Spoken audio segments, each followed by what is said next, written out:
নমস্কার বন্ধুরা, আজকে আমরা শুনতে চলেছি এক মজার গল্প। লিখনে শিবরাম চক্রবর্তী ও কণ্ঠে পথিক। দাদা হর্ষবর্ধন ও ভাই গোবর্ধন ছোটবেলার থেকেই তারা সমান সমান পাল্লা দেয়। দুজনেই দারুণ স্পোর্টসম্যান, প্রায় সমান সমান, কেউ কারোর চেয়ে কম যায় না। দাদা হর্ষবর্ধন পাড়ার ক্লাবের পেট্রন ও ভাই গোবর্ধন ক্যাপ্টেন। পাড়ার ক্লাবের সাথে বেহালা বয়েজ ক্লাবের এক ক্রিকেট ম্যাচ আয়োজন হয়েছে। সেখানে একজন প্লেয়ারের অভাব হয়েছে এবং সেই অভাব মোচনেই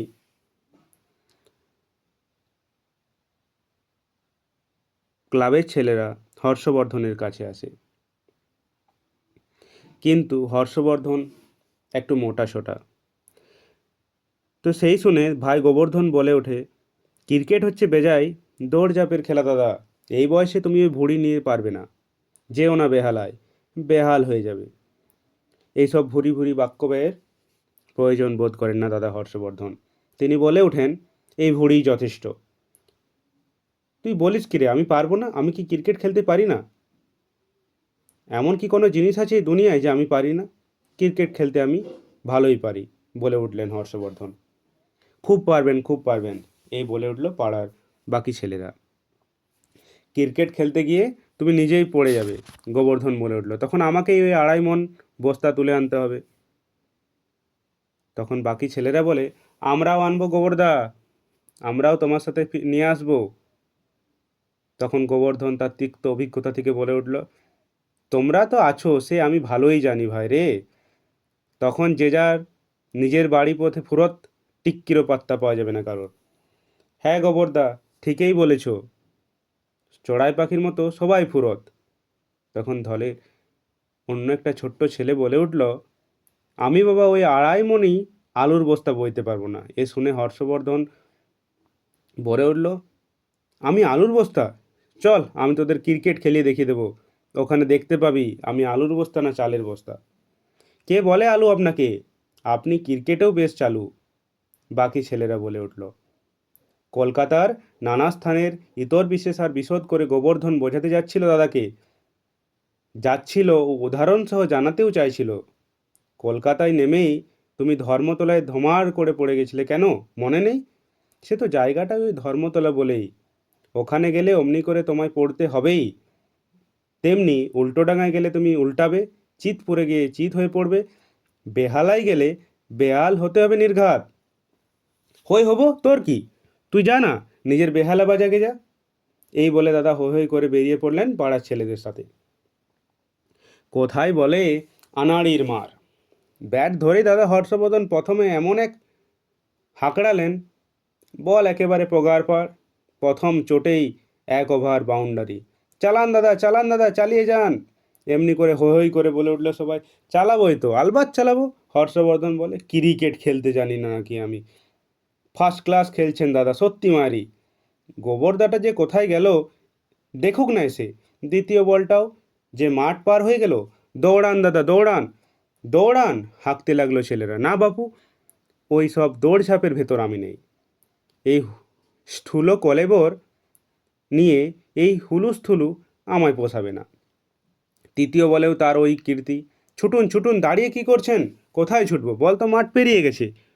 ওরা কি আর নাগাল পাবে নাকি? হর্ষবর্ধন অকারণ ছোটাছুটি কেন করবে? আমি নতুন বল কিনে দেবো ওদের। আহা, ওই বল ছুঁড়ে আনতে বলছি না আপনাকে, দৌড়ে সামনের উইকেট পোস্ট ছুঁয়ে ঘুরে আসুন, ফের দৌড়ে যান, ফের ফের ফের রান তুলতে হবে না, অনর্থক হায়রান কি হব? বাতলান তিনি। ওভার বাউন্ডারি হলে 4, না হলে সবাই জানে। আর আবার তোলাতুলির কি আছে, 6 রান হয়ে গেছে না ছুটতেই। ছোটাছুটিকে তিনি এক কথায় ছুটি দিয়ে দেন। তার পরের মাঠটা অবশ্যই বেশি দূর গড়ালো না, মাঠের মাঝামাঝি গেল। এবার কিন্তু ছুটতে হবে দাদা, রান তুলতে হবে আপনাকে।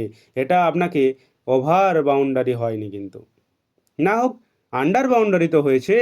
2 রান ধরে নাও তাহলে, না হোক হায়রান হতে পারবো না ভাই। হর্ষবর্ধন নিজের পোস্টে নিজে অনড়। অফিসের বড়বাবুর মতো। না হোক আন্ডার বাউন্ডারি তো হয়েছে, এবারও আন্ডার বাউন্ডারি।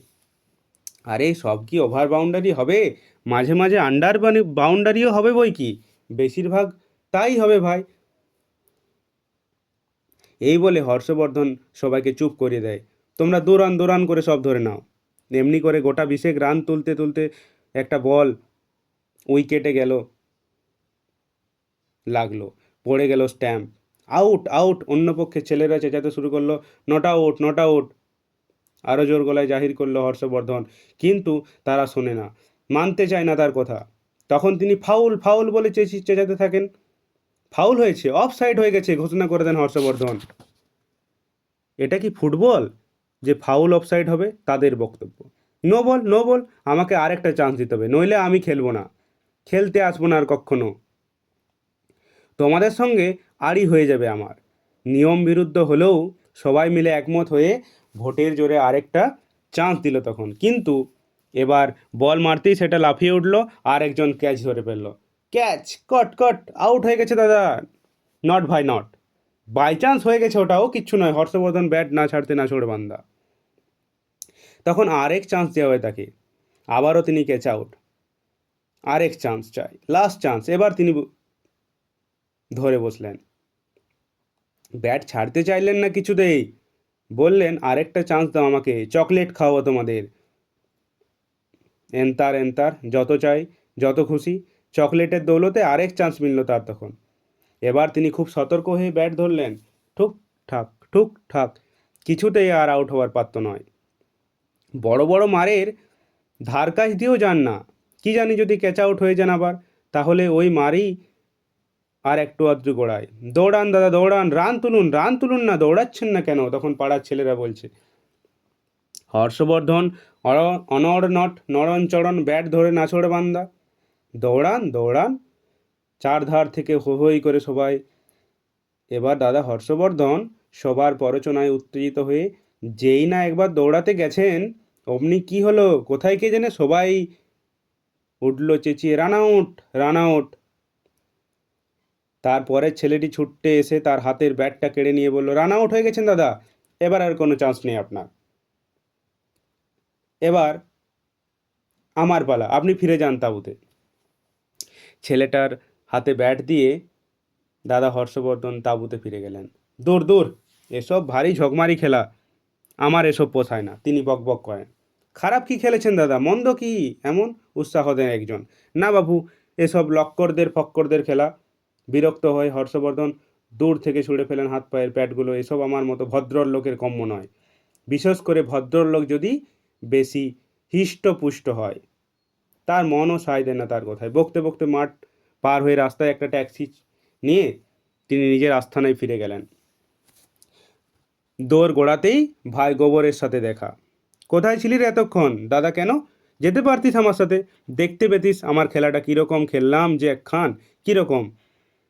গোবর্ধন তখন কৌতূহলী হয়ে জিজ্ঞাসা করল। গেলে দেখতিস। দাদার কথায় উৎসাহ পায়। ডান্ডাগুলি অবশ্যই আরও ভালো খেলতাম, তাহলেও নেহাত মন্দ খেলিনি, ডান্ডাগুলির মতোই দোদ্দার পিটিয়েছি। ক্রিকেট কাকে কয় বেহালার পোলাদের দেখিয়ে দিয়েছি, তুই দেখতে পেলি না? তাহলে শুনি না একটুক্ষণ। গোবর্ধন বলল, কোটা বাউন্ডারি করলাম জানিস? কোটা ওভার বাউন্ডারি, আর কোটা ওভার। দাদার বিবৃত খবর রাখিস তার?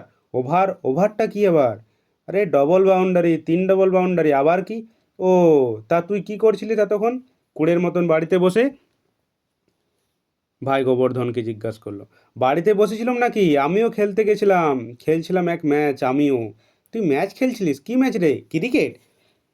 তোমার ওই ক্রিকেট ছাড়া কি আর খেলা নেই? গোবর্ধন বলল, আমি খেলছিলাম পিং পং। Ping pong? সে আবার কি খেলা রে? নামও তো শুনিনি কখনো। তুমি না শুনলেই বুঝি সে খেলা নেই?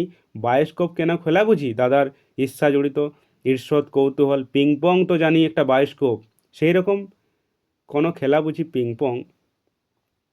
সেও তোমার ওই বল খেলার মশাই। বল হড়কানো নয়, তবে বলগুলো ক্রিকেটের মতো অত বড় বড়ও নয়, ছোট্ট ছোট, ব্যাটগুলোও বেটে খাটো। গোবর্ধন জানায়, ভারী মজার খেলা গো। তা কোথায় খেলতে গিয়েছিলি? হর্ষবর্ধন জিজ্ঞাসা করলো। হিল্লি দিল্লি কোথাও নয়, টালাটালিগঞ্জ করতে হয়নি আমায়। এই পাড়াতেই খেলছিলাম পাটালিওলার ছেলের সঙ্গে, খেলছিলাম এতক্ষণ পাশের বাড়িতে। পাটালিপুত্র গিয়েছিলিস? হাঁপ ছাড়েন দাদা। তোমার সেই পাটনায় নয় গো, জয়নগরের পাটলিপুত্রে, জয়নগরে থাকে ওরা। কি ফার্স্ট ক্লাস পাটালি গুড় ওদের। কি বলবো দাদা, খেজুর গুড়ের পাটালি। দাদার জিভে জল চলে আসে। না খেয়ে ছেড়েছি নাকি, এন্তার খেয়েছি। এই লোভ দেখিয়েই তো নিয়ে গেল ছেলেটা আমায় খেলতে, নইলে কি এই শর্মা যায়? তা কীরকম ফাটালি?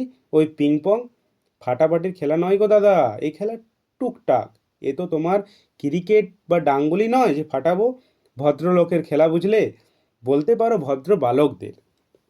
বটে, কীরকম খেলাটা শুনি না। খেলাটা হয় কোথায়, মাঠে? না না, মাঠেও নয় ঘাটেও নয়, বলতে পারো বরং খাটেই। খাটে আবার কিসের খেলা রে? হর্ষবর্ধন অবাক হন। খাটের তলাতেই বেশিরভাগ। আসলে খেলাটা হয় একটা টেবিলের ওপর, কিন্তু আসল খেলাটা হয় ওই খাটের তলাতেই। গোবর্ধন প্রকাশ করে।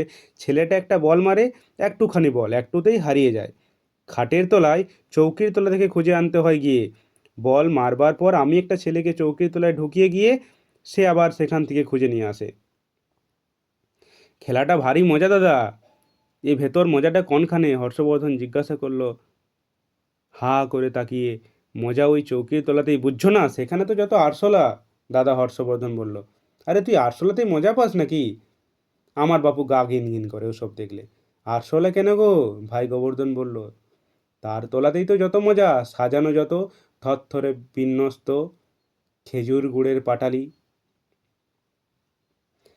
পাটালির সব ফাটালি। আজ রাত্রিরে তো ভাত টাত কিচ্ছু খাচ্ছি না দাদা। আমিও না, তোমার পাটলিপুত্রও নয়। সাতখানা ইয়া ইয়া পেল্লায় পাটালি দুজন মিলে সাবাড় করেছি। তারপরে গোবর্ধন এক পাটনায়